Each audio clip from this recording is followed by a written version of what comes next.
And we're live. Hello, it's Bill, the Knee Pain Guru. Today, what is today? Today is Friday, October 1st, 2021. What are we going to talk about today? Can't bend my knee backwards even after a knee replacement. Yeah, that happens. Knee replacements aren't the panacea that the doctors would lead you to believe. So let's read more on this. So this question is from Susan. She says, I had a knee replacement 20 months ago, still can't bend my knee backwards more than 100 degrees, cannot walk up and down stairs normally. I have to go up and down them one at a time. Is this normal? The pain is so bad when I try to walk down normally at the back of my knee. I had no physio after my operation due to COVID lockdown. Okay. Whether it's normal or not is going to be that your doctor is going to be the one to answer that. Maybe a bad doctor, and that's how all of his knee replacements turn out. I don't know. And this is what we need to look at is what you want out of it, how you want your knee to perform, how you want your knee to feel, and that's what we could begin to work with. What was normal for me from my knee injury in my late 20s and now in my early 50s, I technically, with everything my knee's been through, surgery, all the accidents and injuries I've been involved in, I should have arthritis. I should, have issues, and I don't. So is that normal? Or is having arthritis normal? It really all depends on what you do and how you take care of your knees. And if you're not getting the results that you want, we have to take a step back and look at the landscape of what's going on in your knee, in your body, in your life, and begin to change and tweak that around. If this is making sense, give the video a thumbs up, like and subscribe to the channel, turn on notifications for future videos. If you have questions about your knee, your diagnosis, your physical therapy, your doctor, whatever it is, please put that as in the live chat, and I will bring those up on the screen and we'll address those. But the point of what I'm talking about is whether you had a knee replacement or not, although it is important to understand that if you have had a knee replacement, that there's going to be some limitations that the knee replacement is going to present, meaning they're literally cutting off the bones in your leg and replacing it with plastic and metal. That's a factor. There's going to be limitations on the joint itself, on how much the joint will bend. Once a person has a knee replacement surgery, they'll never get their heel to their butt again, no matter what, because that's how the knee replacement joint is designed. So there's going to be a limitation with that. However, everything around the limitation presented by the joint can be worked with. Pain up and down the leg, pain in the joint, giving the certain limitation that you no longer have the joint. There could be pain in the kneecap. There could be pain on the inside or the outside of the knee, the front or the back of the knee. You could have pain in the skin and the fascia that still remains in and around the joint. That can all be worked with. Range of motion in the joint. That needs to be looked at and addressed. And what is very important is we have to shift our mentality from thinking you have to hurt to heal. You have to push through the pain. You have to force the knee joint to do something that it doesn't necessarily want to do. And the more you realize that if you're pushing through the pain, you're forcing the knee joint, whatever you're doing, that's actually causing more trauma, preventing your knee from doing what you want it to do.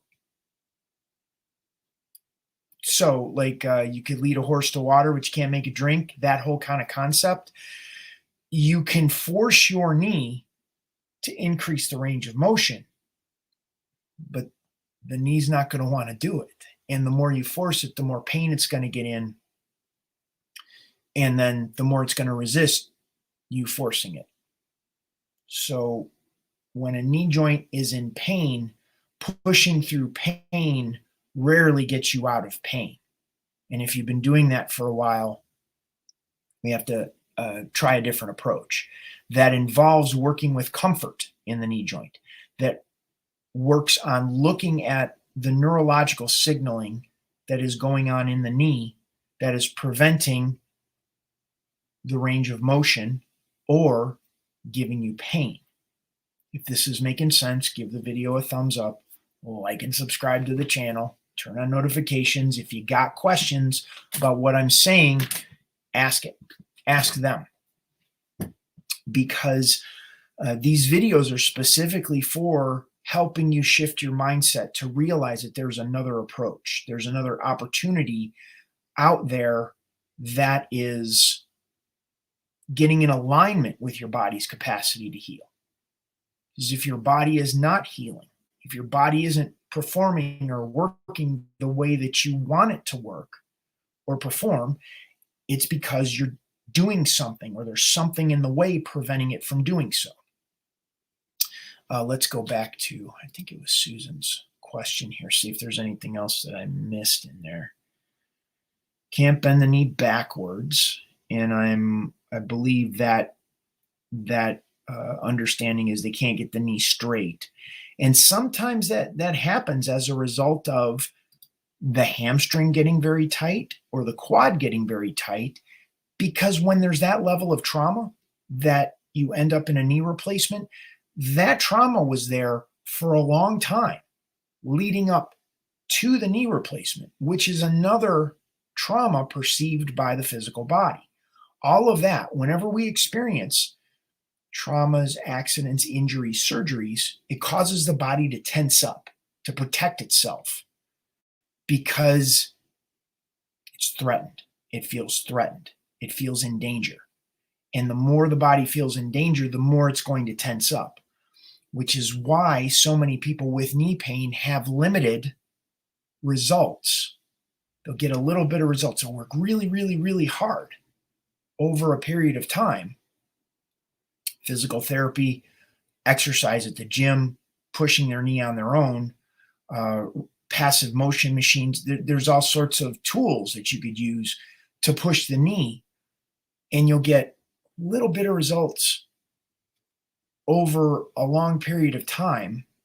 And it gives you just enough results to think, oh, well, if I keep it up, it'll get better. But it rarely does, because we're not understanding the body on a deep enough level. We have to go deeper than the physical level, deeper than just the muscles and forcing the joint. We have to understand why the joint doesn't want that range of motion.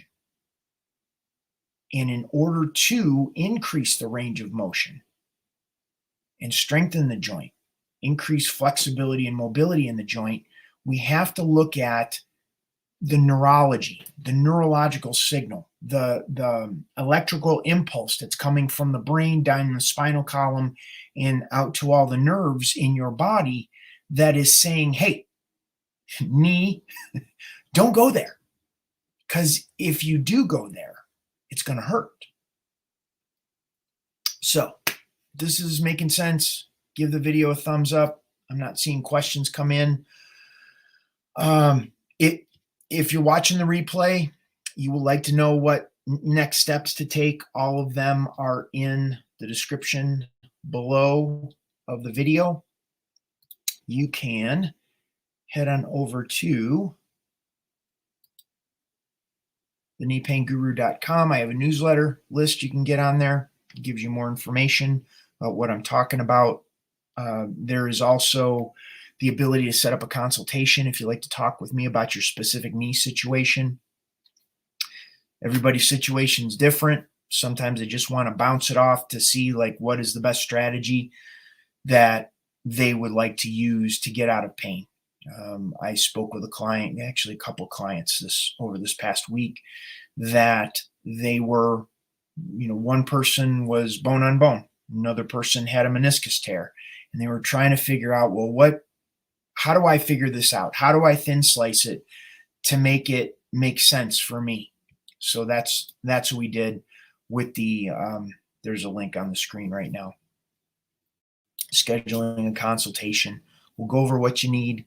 We'll go over everything you're dealing with, what's happened to your knee to this point, and then figure out how we can break that down to point you in the right direction. I also have support with a group coaching program called Knee Club, and we meet twice a week in a group coaching call, and that's where you tell me what's going on with your knee, what happened, what you got, where does it hurt, and then I'll give you specific videos that I've created in a members area of my website that you'll go get, beginning to get relief in your knee today. And that shows you how to create comfort in the specific area of your knee that hurts. And I will describe how you may need to tweak and adjust it based on your situation or scenario. And we meet twice a week. It's a group Zoom call. There's a private Facebook group that you can ask questions in. If you can't make the call for whatever reason, the calls are recorded, and I post them both in the Facebook group and the members area of the website where I host all the videos. And got my private coaching program, my Forever Free. And that's where we meet one-on-one. Anyways, that is the gist of what I got for you. I'll play a cool little video for you right now. But that's what we could do. You know, it doesn't matter what your situation is. If you're struggling with pain or range of motion, we want to break it down into baby steps, because you're overwhelmed. There's plenty to deal with in life today without knee pain. Then you add knee pain today in addition to that, and it can get overwhelming and frustrating and all that. We don't want that for you. We need to break it down in a way that makes it easy to digest, meaning easy to implement, and you start getting results right away. And then we just build on it. You know, we move you in a direction where you feel better on a daily basis. Okay, no questions have come in yet. We'll do a 3 count, going once, going twice, and I'm going to play the video for you. This is Bill Paravano, the Knee Pain Guru, thanking you for being here, and I will see you on Monday's video.